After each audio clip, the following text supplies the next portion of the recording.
В общем, друзья, в чем суть? После запуска двигателя, спустя буквально 2-3 секунды, появляется какой-то лязг. Сначала думал, что цепь, но стетоскопом послушал, вроде не похоже на цепь. В общем, звуки такие примерно.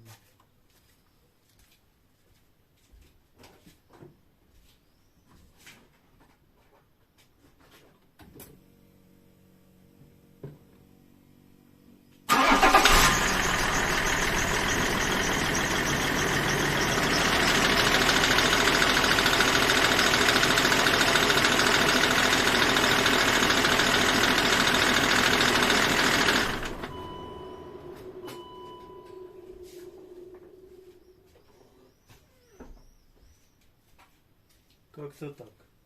Едет отлично, ничего другое не беспокоит. Перед этим были работы по замене ремня и еще натяжного ролика и обводного одного. Связано, не связано, где-то что-то зацепили, в общем, непонятно. Ничего визуально определить не получилось, ничего не болтается, ничего не дребезжит, только звук.